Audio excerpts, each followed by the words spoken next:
Good evening everyone. শতাব্দীর কিচেনে আপনাদের সবাইকে স্বাগত জানাই। আজকের রেসিপি পেঁয়াজকলি দিয়ে শীতের পাঁচমেশালি সবজি, যা গরম ভাত, রুটি কিংবা পরোটার সাথে অসাধারণ লাগে। বানানো ভীষণই সহজ। খুবই সহজভাবে রান্নাটি বোঝানোর চেষ্টা করেছি। তাহলে চলুন শুরু করা যাক আজকের এই সহজ এবং সুস্বাদু রেসিপি। প্রথমে প্যানের মধ্যে সর্ষের তেল দিয়ে দেব। তেলটা গরম হতে থাক, ততক্ষণে আপনাদের ভেজিটেবলসগুলো দেখিয়ে দিই। এখানে নিয়েছি বেগুন, মূলো, গাজর, ফুলকপি, আলু, বিনস। এখানে কিন্তু আপনারা আপনাদের পছন্দ মতো ভেজিটেবলস অ্যাড করতে পারেন। প্রথমে বেগুনগুলোকে ভেজে নেব। খুব সামান্য লবণ দিয়ে দেব।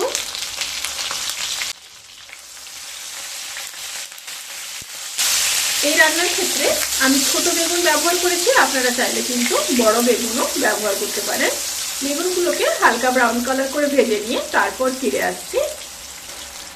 বেগুনগুলো ভাজা হয়ে গেছে, এবার তুলে নেব।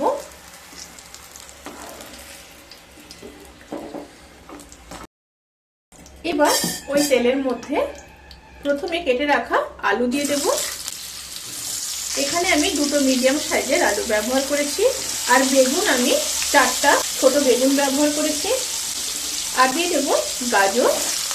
গাজর আমি একটা মিডিয়াম সাইজের গাজর গোটাটাই ব্যবহার করেছি। আর দিয়ে দেব মূলো। মূলো আমি এখানে একটা মূলো ব্যবহার করেছি, মূলোটা মিডিয়াম সাইজের ছিল। সাথে দিয়ে দেব ফুলকপি। ফুলকপি আমি খুবই অল্প ব্যবহার করেছি, একটা ফুলকপি 4 ভাগের 1 ভাগ ব্যবহার করেছি। এবার দিয়ে দেব পরিমাণ মতো লবণ। দিয়ে ভেজিটেবলসগুলোকে খুব ভালোভাবে ভেজে নেব।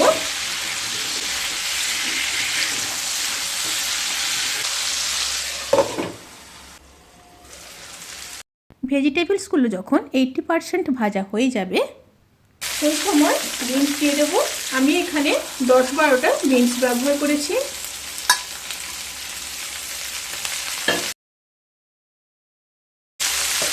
বিনস দিয়ে আবারও 5-7 মিনিট ভালোভাবে ভেজে নেব।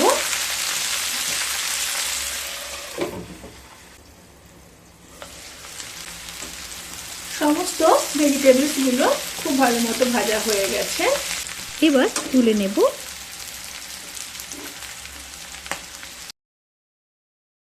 এবার ওই তেলের মধ্যে আরো একটু সর্ষের তেল দিয়ে দেব। আমি রান্নাটা সর্ষের তেলে করছি, আপনারা চাইলে কিন্তু সাদা তেলেও করতে পারেন। এবার দিয়ে দেব 2টো শুকনো লঙ্কা, আর দিয়ে দেব 1/2 চামচ গোটা জিরে। একটু নেড়ে নেব। তেল থেকে যখন সুন্দর একটা স্মেল বেরোতে শুরু করবে, সেই সময় কেটে রাখা 2টো মিডিয়াম সাইজের পেঁয়াজ দিয়ে দেব।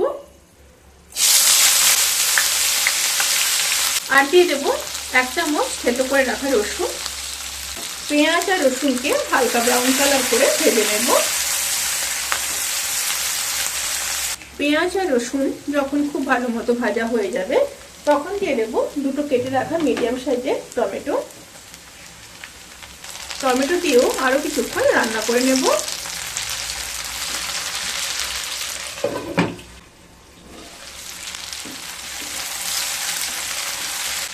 এবার দিয়ে দেব 1/2 চামচ আদা বাটা, 1/2 চামচ লঙ্কার গুঁড়ো, 1/2 চামচ হলুদ গুঁড়ো, আর 1/2 চামচ জিরের গুঁড়ো দিয়ে দিলাম।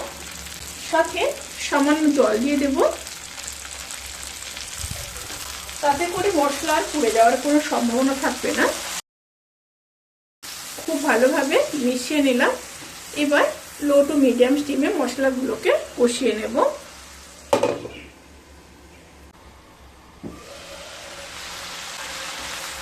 মশলাগুলো যখন খুব ভালো মতো কষানো হয়ে যাবে, তখন দিয়ে দেব কাজু বাটা। আমি এখানে প্রায় 12 থেকে 14 পিস কাজু বেটে নিয়েছি। আবারও খুব ভালোভাবে কষিয়ে নেব। এই সময় কিন্তু স্টিম অতি অবশ্যই লোতে থাকবে। এবার দিয়ে দেব বেশ কিছুটা পেঁয়াজ কলি। আর দিয়ে দেব কিছুটা মটরশুঁটি, সাথে পরিমাণ মতো লবণ দিয়ে দেব। আমি কিন্তু সবজি ভাজার সময় লবণ দিয়েছিলাম, সেই অনুযায়ী কিন্তু এখানে লবণ দিলাম। আবারও লো টু মিডিয়াম স্টিমে 1 মিনিট রান্না করে নেব।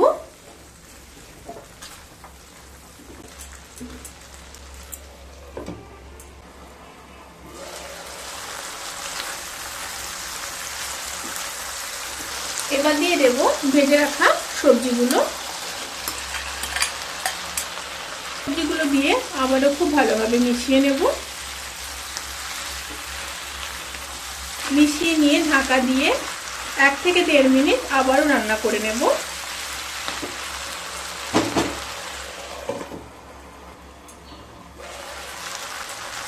এক থেকে 1.5 মিনিট সবজিগুলোকে খুব ভালোভাবে কষিয়ে নেওয়ার পরে এবার জল দিয়ে দেব। মশলা ধোয়া জল খুব সামান্য দিয়ে দিলাম। এই রেসিপির ক্ষেত্রে কিন্তু জল বেশি ব্যবহার করা যাবে না, শুধু সবজি সেদ্ধ হওয়ার মতো জল দিতে হবে। আবারও খুব ভালোভাবে মিশিয়ে নেব। মিশিয়ে নিয়ে লো স্টিমে সবজিগুলো সেদ্ধ হওয়া পর্যন্ত অপেক্ষা করব।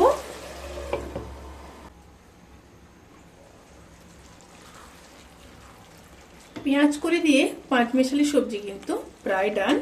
এবার নামানোর আগে 1 চামচ চিনি দিয়ে দেব, অবশ্যই দিতে হবে টেস্ট ব্যালেন্স করার জন্য। আর দিয়ে দেব কিছুটা কাসৌরি মেথি হাতে ক্রাশ করে, আর সাথে বেশ কিছুটা ধনেপাতা দিয়ে দেব। এবার খুব ভালোভাবে মিশিয়ে নেব। খুব ভালোভাবে মিশিয়ে নিয়েছি। এবার গ্যাসের ফ্লেমটাকে অফ করে 10 থেকে 15 মিনিট স্ট্যান্ডিং টাইমে রেখে তারপর সার্ভ করব। রেসিপিটি কেমন লাগলো প্লিজ কমেন্ট করে জানাতে কিন্তু ভুলবেন না। যদি ভালো লেগে থাকে তাহলে সাবস্ক্রাইব করে পাশে থাকা বেল আইকন প্রেস করে নোটিফিকেশান অল করে রাখবেন। তাতে করে আমি যত রেসিপি দেব সমস্ত লিঙ্ক আপনাদের কাছে পৌঁছে যাবে। আপনারা সবাই ভালো থাকবেন, সুস্থ থাকবেন, সাবধানে থাকবেন। আজকের মতো এই পর্যন্ত। পরের ভিডিওর জন্য অপেক্ষা করুন। টাটা।